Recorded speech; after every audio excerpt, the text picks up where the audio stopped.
Assalamu alaikum warahmatullah. Yan wa da fatan kuna lafiya, alheri ya kai muku. Algeria ta gane da cewa fada da kasashen IS abu ne da baya gyara ta. Sun dawo suna yi duk yanda ake don su gyara alakansu da kasashen IS. Amma bayani ya hito daga ofishin shugaban kasar Algeria na cewa fa sun lallabi General Chani ya kai ziyara a Algeria, kuma ta yi General Chani yanzu nan da kuke kallon wannan bidiyon yana bisa yanzu a Algeria ko ya isa ma Algeria. Daga Burkina Faso haka babban tawagan ƙasar Algeria ta aika minista guda biyu don su sa yarjejeniya. Mali da Faransa, akwai wani ɗan leƙen asirin Faransa wanda aka kama shi kusan wata 6 ko 8 da ya wuce a Mali.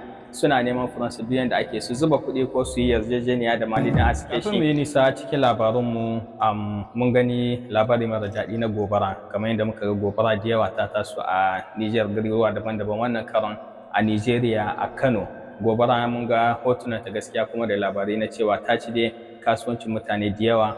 Har yanzu babu tabbacin bayanin in akwai rasuwar mutane, wanda ban mu fatan shi. Muke ba ma 'yan uwanmu kanawa ko kuma duka masu kasuwanci a wannan kasuwan, muke ba su haƙuri da fatan Allah zai maida musu arzikin su nan da arzikin da ya fi shi insha Allah, kuma da fatan Allah ya kiyaye gaba.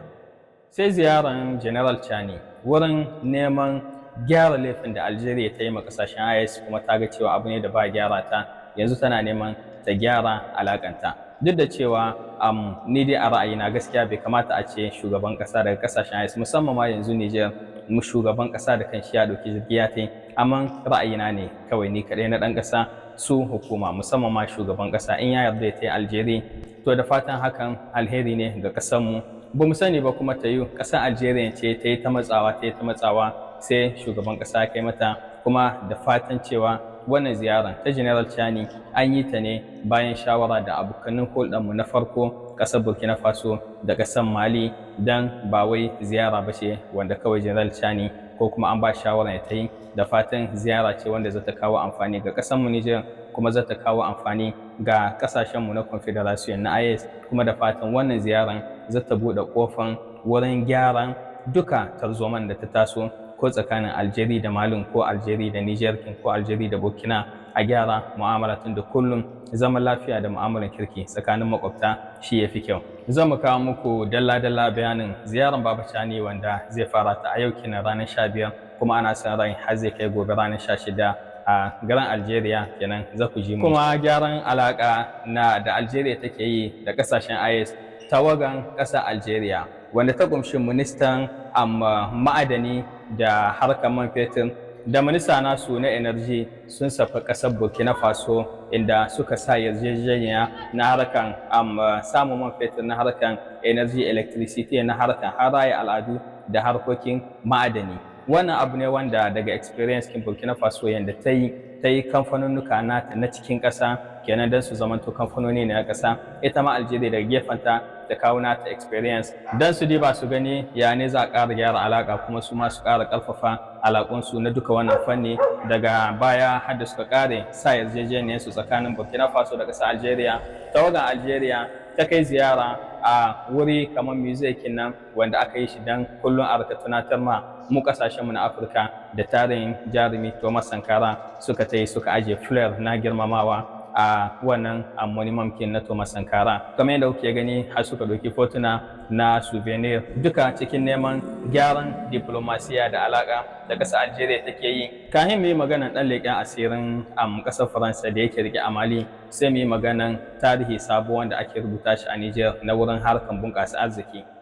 Bese Yawo, Prime Minister Ali Lamin Zan ya je ya buɗe sabon ofishi na Bese Yawo a garin Tawa. Wannan shine kawai ofishi na uku a Niger wanda aka buɗe shi, banda babban ofishi da yake a Niamey. Da farko an buɗe ofishi a Zandar, aka buɗe ofishi a Maradi, wannan kuma karo shine na uku da aka buɗe wannan ofishin. A Zandar tun 1962, a Maradi 1981, kenan kusan fiye da shekara 40. Sai jiya aka je aka ƙara buɗe na uku. Har cikin hira Prime Minister ya ce dole Agadez ma a diba a gani ne za a buɗe mata bank nata na Bese Yawo. Abu ne mai kyau a ce Bank Central yana da wurare a cikin wa'annan vilvilkin na masu muhimmanci wanda za su kama su ƙara bunƙasa arzikin kowane gefe a wurin. Wannan abu ne da tabbaci zai kawo ma garin Tawa alheri insha Allah ga 'yan kasuwa kuma cikin bunƙasa arziki garin Tawa kuma da Nijar gaba ɗaya zan mu ce. Idan mun shiga ƙasar Mali, Faransa ta yi ƙoƙari kusan tsawon wata 8 ko wata 6 ne tun lokacin da aka so a yi juyin mulki na wanda Mali ta kama wasu sojawa har ta kama ɗan leƙen asiri na Faransa nan na DGSA. Labari duka ya ce Faransa tana matuƙar ƙoƙarinta don ta samu Mali ta yarda a yi yarjejeniya don a saki wannan mutumin, amma Mali ta ce a'a ba yanzu ba. Abun mamakin lokacin da aka kama wannan mutumin da Mali ta hito ta ce mutumin nan ma'aikacin leƙen asirin ofishin DGSA ne, RFI da ƙasar Faransa, da hamma daga ofishin shugaban ƙasar Faransa suka zo suka karyata abin, suka ce wannan wai diplomat ne, ma'aikaci ne mai aikin computer technician na ambasadkinsu, kenan ya kamata a sake shi ba shi da alaka da ofishin leƙen asiri DGSA. Sai gashi daga baya daga su kansu ofisassukan nasu na Faransa wanda suka karyata abin, yanzu su ne kuma suka zo suka yarda da cewa haka ne ɗan leƙen asirin DGSA ne, kuma suna fatan su yi mu'amala da Mali na aske shi. Mali da ta ce ba yanzu ba. Daga ƙarshe kuma abin jinjinawa ga minista namu na kasuwanci da masana'o'i Messi Abdoulaye Seydou da muka gani tun karon wannan azumin bayan an yi fuwar a cikin Niamey, kuma yana diba wurare musamman ma wurin abinci da wurin kamfanoni masu mahimmanci. Mun gani ya tafi Maradi, ya tafi Zandar, kuma ya tafi Agadez, duka yana diba musamman ma wuraren abinci ya zamanto cewa akwai isasshen abinci. Dole kullum a rika magana isasshen abinci, tunda in yau kai cikinka ba ƙoshe kake ba, babu abin da zaka iya, tunaninka kullum cikinka ne. In ka ƙoshi ne zaka yi tunanin wasu abu daban bayan zaman lafiya kenan insha Allah. Ministan kasuwanci har daga Agadez governor ya jinjina mushi a wannan ziyara da ya yi, kuma ya kawo mushi koke-koke na cewa akwai ƙauyuka. Wannan shine gaskiya abin da ya kamata mu ƙara jinjina ma governor kin Agadez da duka sauran nasu, na cewa da minister kin commerce ya tafi Agadez, governor kin Agadez ya ƙara tabbatar mushi da cewa akwai ƙauyuka cikin department daban-daban wanda OPVN kin kamar magazan kin su na OPVN babu isassun kaya, wasu babu ma, kenan adiba da ya zamanto a ce duka adalci ya kai ma kowa da kowa yan ƙasa, ba a cikin manyan garuruwa kaɗai ba. Wannan cikin kokari kenan da shi minista Abdoulaye Seydou yake kokari yayi, kuma insha Allah watan azumi gashi nan da wasu 'yan kwanaki, da fatan a Nijar gaba ɗaya za a samu isassun abinci da isassun kayayyaki na yau da gobe, mai kuɗi da talaka kowa ya yi azumin shi cikin walwala, cikin samun ingantaccen abu ba tare da shigan kowa cikin kumci ba.